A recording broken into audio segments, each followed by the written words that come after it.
নমস্কার, বাঙালি রান্নাঘরে আপনাদের সবাইকে স্বাগত। আজ আমি রান্না করব মটর ডালে কাতলা। করার জন্য এখানে দিলাম একটা শুকনো লঙ্কা, আর দিলাম একটুখানি জিরে ফোড়ন।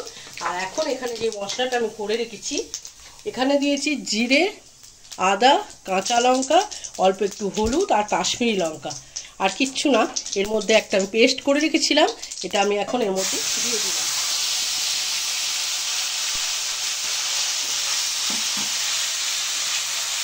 মটর ডালে কাতলা করার জন্য আমি যেটা করেছি, এখানে মটর ডাল সারা রাত ভিজিয়ে রেখেছিলাম। সকালবেলা উঠে জলটা ছেঁকে ভালো করে আমি ডালের মধ্যে শুধু কাঁচা লঙ্কা, নুন আর মিষ্টি দিয়ে বেটে নিয়ে একটা থালার মধ্যে দিয়ে আমি শুধু ভাপে বসিয়ে রেখেছিলাম।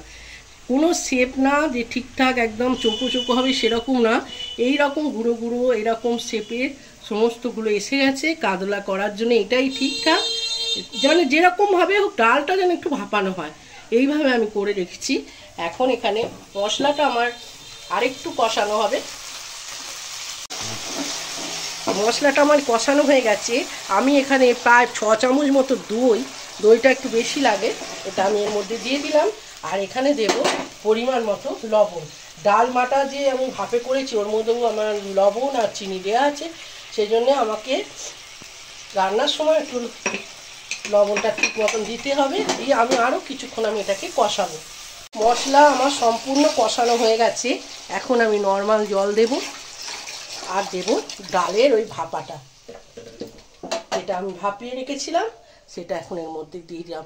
এই রেসিপিটা একবার এইভাবে বানিয়ে খেয়ে দেখবেন, গরম ভাতের সাথে আর কিছুই লাগবে না, এটা দিয়ে খাওয়া হয়ে যায়। আবার রুটির সাথে খেলেও আরও খুব ভালো লাগে খেতে। না, আমার ভালো লাগে, আপনারা দেখবেন যে যেমন ভালো লাগে খাবেন।